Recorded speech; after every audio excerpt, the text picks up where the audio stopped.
అందరికీ నమస్కారం. నమస్కారమే కదండి మన సాంప్రదాయపు సంస్కారం. కల్కితో కబుర్లు, సరదాగా కాసేపు. Like, share and subscribe.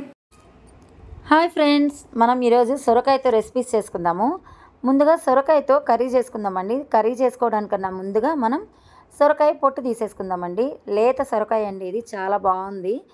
ఇప్పుడు మనం సొరకాయకున్న పొట్టంతా తీసేసుకొని పక్కన పెట్టేసుకుందాం. ఎందుకంటే సొరకాయ పొట్టుతో మనం పొట్టు పచ్చడి చేసుకుందాం. సొరకాయతో పొట్టు పచ్చడి, అలాగే కాయతోటి పప్పులు వేసుకొని కర్రీ చేసుకుందాము. సొరకాయ పొట్టు పచ్చడి ఎలా చేద్దామో చూద్దాం.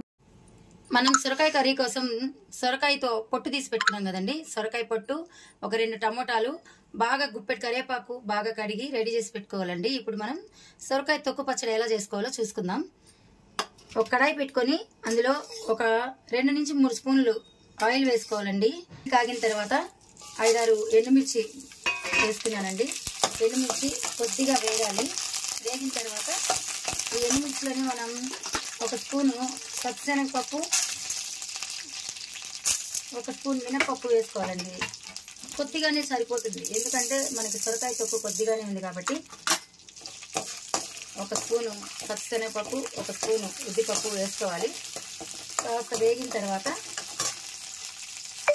కొద్దిగా కొన్ని మెంతులు వేసేసుకుందాము. మెంతులు వేసుకుంటే టేస్ట్ బాగుంటుంది, అలాగే హెల్త్ కూడా మంచిది కదండి. కాస్త పప్పులు వేగాలండి. చివరిలో మనం గుప్పెడు నువ్వులు వేసుకుందాము. ఈ పప్పులన్నీ కాస్త వేగిపోయిన తర్వాత చివరిలో నువ్వులు వేసుకుందాం.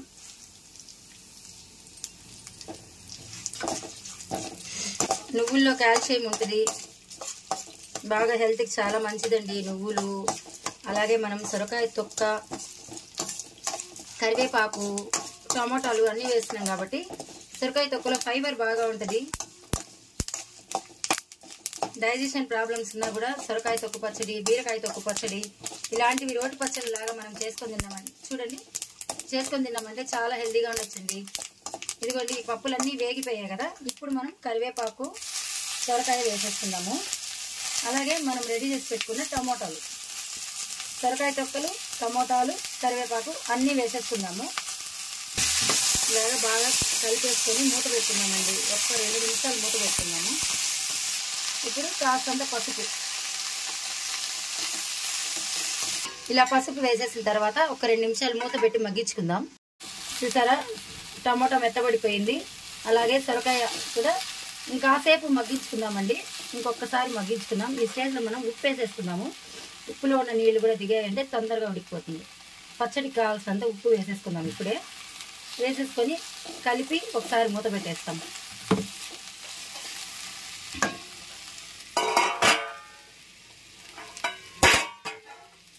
ఇంకొకసారి మూత పెట్టేసుకొని ఉడికించుకుందాం. ఒకసారి ఇప్పుడు మూత పెట్టేసి ఒక 5 నిమిషాలు మగ్గించుకుందాం. ఇలాగ మనం టొమాటోలు, కరివేపాకు, సొరకాయ బాగా మగ్గిపోయిన తర్వాత చింతపండు నానబెట్టుకున్నానండి. ఆ చింతపండు ఇందులో వేసేసి స్టవ్ ఆఫ్ చేసుకునేద్దాము. చల్లారిన తర్వాత మిక్సీ పట్టుకుందాం. మనం వేపుకున్న సొరకాయ తొక్కలు, టమోటాలు అన్నీ బాగా చల్లారిపోయినాయండి. ఇప్పుడు మనం మిక్సీ జార్లోకి టర్న్ చేసుకుందాము. ఈ తొక్కలన్నీ మిక్సీ జార్లో వేసేసుకొని బాగా మెత్తగా కాకుండా బరక రుబ్బుకొని వచ్చేద్దాం. ఇప్పుడు మనం మిక్సీ పట్టుకొని వచ్చేద్దాం. ఇదిగోండి, మనం మిక్సీ పట్టుకొని వచ్చిన తర్వాత ఇలా బాగా నున్నగా కాకుండా ఇలా కచ్చాపచ్చాగా తన మిక్సీ పట్టుకొని పచ్చడి చేసుకుంటే చాలా టేస్టీగా ఉంటుందండి. ఇప్పుడు మనం ఈ పచ్చడి సర్వింగ్ బౌల్లోకి తీసుకొని సర్వ్ చేసుకోవడమే. ఇడ్లీకి బాగుంటుంది, దోశ, చపాతి, రైస్ దేనికన్నా వాడుకోవచ్చండి ఈ పచ్చడి. ఇదిగోండి, సొరకాయ పొట్టు పచ్చడి రెడీ అయిపోయింది. ఇంకా సర్వింగ్కి సిద్ధంగా ఉంది. అందరూ తిని ఎంజాయ్ చేయండి. మీకు ఈ వీడియో నచ్చినట్లయితే కల్కితో కబుర్లు ఛానల్ని లైక్ చేయండి, షేర్ చేయండి, సబ్స్క్రైబ్ చేసుకోండి.